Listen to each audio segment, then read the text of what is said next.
Niger last year. Of course, the Sahel region being in focus. With that, viewers, we're shifting focus to more news coming in. We're now learning that Congolese President Felix Tshisekedi has now accused Rwanda's Paul Kagame of seeking to annex the Eastern Democratic Republic of Congo for its vast natural resources. President Tshisekedi has now claimed that Rwanda has been supporting the M23 militia, which has seized swaths of eastern DRC since resuming armed operations in 2021 that has worsened the humanitarian crisis and the three-decade conflict in the region. While addressing members of the Congolese diaspora in Cairo, he blamed Rwanda for bellicose and hegemonic intentions in the DRC. He's also been critical of Rwanda's attitude towards the peace process. Remember earlier, DRC and Rwanda have signed a US brokered deal aimed at ending the conflict. However, efforts pushed by the United States and mediated by Qatar have yet to halt the violence on the ground in eastern DRC. The region has been torn apart by 3 decades of fighting between armed groups and ethnic militias, with foreign powers sometimes getting involved in this. With us on the broadcast is Jimmy Aina, journalist joining us from Lagos in Nigeria. Thank you so much for taking our time and speaking to us. At the outset, as I've mentioned, the DRC has been rocked by conflict, by civil war for a long period of time, insurgency as well, nearly 3 decades that was intensified in the aftermath of the influx of refugees first from Rwanda in the 1990s. The second war, which continued for quite a long period of time till well into the 2000s, till 2003 or so. But even today, there are groups such as the M23, which are tacitly backed by Rwanda. There are other groups operating in eastern DRC, which are backed by Uganda as well. In light of this very precarious situation, what are the security concerns that DRC has at the moment, and how can this be tackled?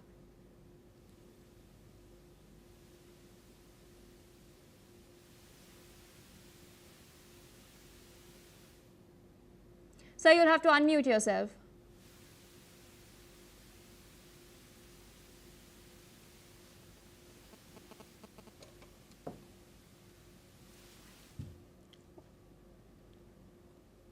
All right, there seems to be an audio issue, but we're now learning that the Congolese president, Felix Tshisekedi, has now accused Rwanda's Paul Kagame of seeking to annex the Eastern Democratic Republic of Congo for its vast natural resources. We do know that these natural resources have played a very key part in exacerbating the already delicate situation on the ground, I believe. Mr. Jimmy Aina is back with us on the broadcast. You're, of course, making your point. All right, sorry, apology for that audio issue. The thing is about the Congo DRC issue was, of course, as usual in Africa, only based on resources, which, of course, we do know that both,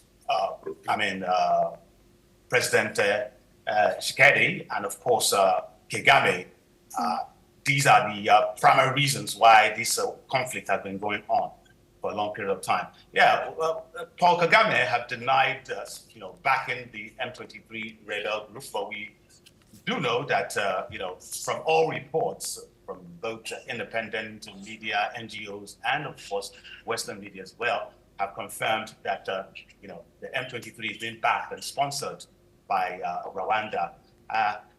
The sad part of it is the fact that in that area, in Rwanda right now, they're having issues of refugees who are right now being displaced, or people being displaced in different parts of the country, especially in the north and south Kivu area, where the rebels have taken hold of or expanded as we speak.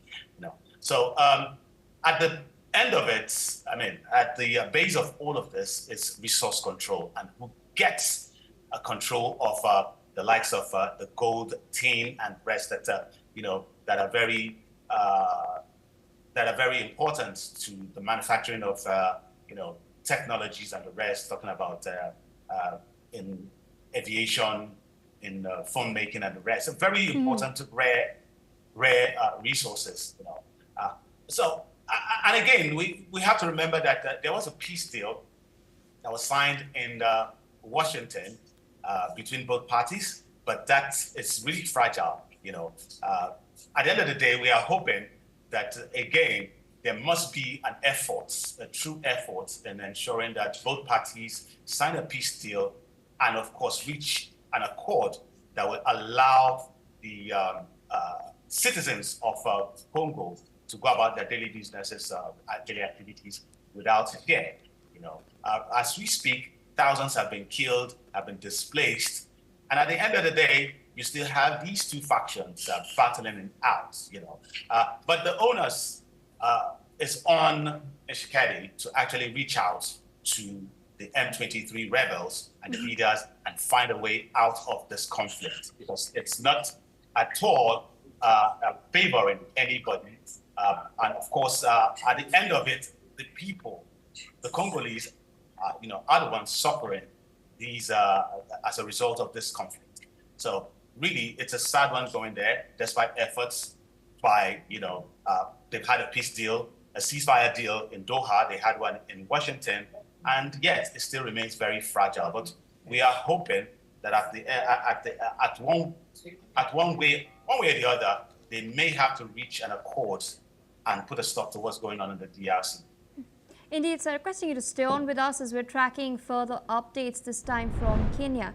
We're learning that Kenyan political and civil society leaders have condemned the reported killings in Tanzania following post-election unrest that has left hundreds feared dead.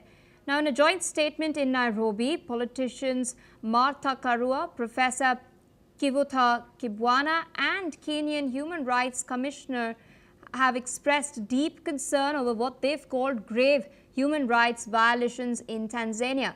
The trio has urged the international communities as well as regional bodies and the East African community to intervene and ensure accountability for the violence. They've called on Tanzanian authorities to allow independent investigations, restore communication channels and protect citizens' right to assemble peacefully. The statement follows days of deadly clashes between security forces and demonstrators in several Tanzanian cities after disputed election results sparked widespread anger and mass arrests. Listen in to comments made by these activists.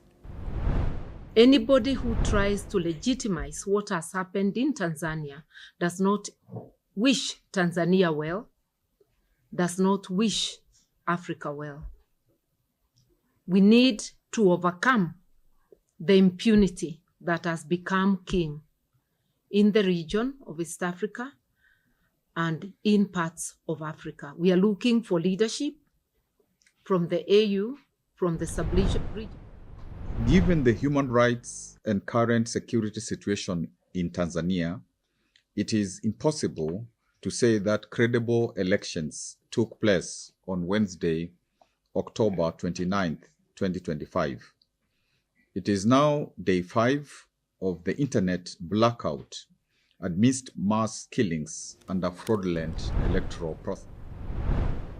Give voice to victims. We must allow them to say what has happened to them. And what they are saying has happened to them is that they've been shot, they've been injured, they've been killed, they've been violated. From even just the footage that we've watched here, you can see that the sites where many of them were injured looked to me, for those of you who are little familiar with Tanzania, they look like very domestic situations.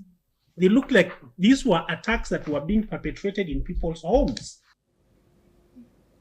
Still with us on the broadcast is Mr. Jimmy Ena.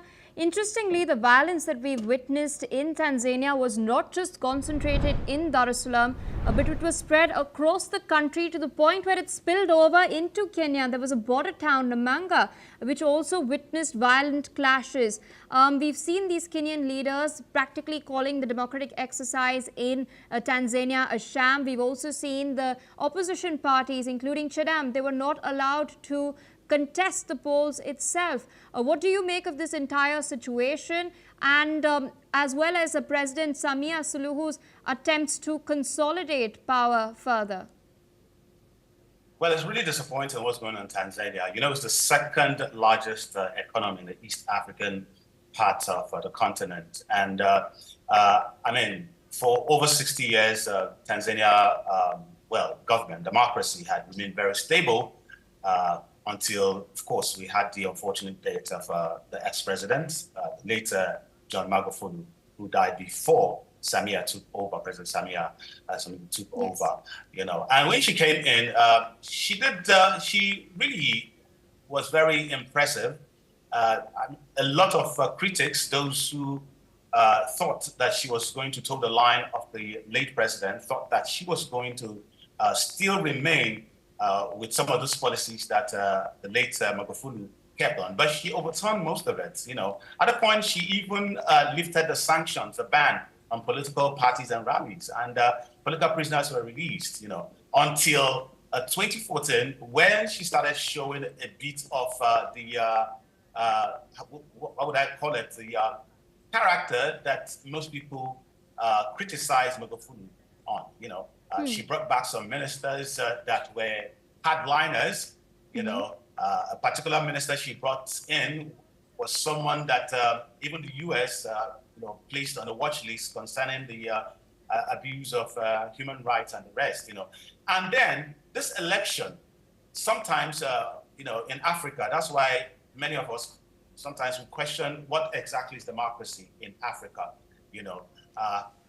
Going ahead to disqualify the main candidates of the election, talking about Tundu Lissu of the Chadema party was allowed because he was facing treasonable charges. And those treasonable charges were just because the party refused to sign some electoral ethics, documents, which they said they never agreed on or with, And of course, we've seen what is going on, the protests, The thing is that we really don't even know, because some of these the major, candidates that could have contested this election against her were either, being detained or disqualified, and therefore the results, of course, which gave her 98% of the votes, is questionable, and that's why both observers and of course voters have protested, and we're seeing that violent protest. I would, for Kenyans, of course, we do know that they share a border with Tanzania, and that apart, when it comes to trade and culture and the rest, they do that. They share a lot of things with the commonality with Tanzania. So they'll be worried. We've had about a couple of Kenyans who were killed, and of course, many weren't allowed into the country, into Tanzania, because as we know, there's restrictions in Tanzania. A lot of people don't know what's going on, except those on the ground who are witnesses and using social media to distribute videos or share videos of showing what's going on. We also do not know how many have been killed. There are conflicting numbers. Chadema has said 700. I do know that the United Nations have said something in 100 region, which we really don't know. But the fact is that people are being killed, and of course, are being harassed, being tortured in Tanzania as we speak. And it's a very sad one that she is not allowing observers to come into the country. She's not allowing, independent observers to know exactly what's going on in the country, and calling voters criminals. And of course, the action of the police has been proper in order to check the excesses of those criminals, according to what she said. So I think it's a really sad one. But attention is being brought to Tanzania, and I hope that the Western world and the African Union in particular, because it looks as if the African Union right now, it's all back with no action. I think they need to do more in ensuring that countries that are part of this organization, attention is being paid to them when chaos is happening in their country. The protest is still going on, the violence is still going on. It's troubling because when one country, especially a country as important as Tanzania, is in trouble, the rest of Africa is in trouble. And we've seen a result of many of these sit-tight leaders, with military personnel, taking over, from that. We saw the one of Madagascar, where right now they have a military rule, not to talk of Mali, Niger, Burkina Faso, and it's growing, gradually. And if you look at it 10 years ago, 15 years ago, we didn't have this situation, but it's because of many of the sit-tight rulers, who just want control of power. It's sickening and it's very concerning, I must say. And a lot of people are really disappointed in President Samia for this particular direction she's taken concerning what's going on in Tanzania. All right, so with that, I would like to thank you for taking our time sharing your perspective on these developments. With that, viewers, we're tracking more updates from Kenya. We're now learning that the death toll from a landslide in western Kenya has risen to 26 as rescue teams have recovered 4 more bodies. Interior Minister Kipchumba Murkomen has stated that 25 people remain missing and the government has intensified the search, deploying 4 military aircrafts to reach areas cut off after roads were washed away. Rescue efforts have been temporarily suspended due to flash floods from a hill in the Chesongocha area of Kenya's Rift Valley. Heavy rains continue across the country, causing widespread flooding and displacing thousands. Meanwhile, authorities are urging residents in flood and landslide-prone areas to move to safer grounds. Murkomen has also confirmed that the government will continue airlifting supplies, including sending supplies to 15 schools cut off by the floods and deliver national examination papers to candidates. Medical bills for more than 30 injured people will be covered and dozens of displaced families will be resettled. With that, viewers, it's a wrap on the Africa Brief. More news and updates on the other side. Stay tuned on NewsX World.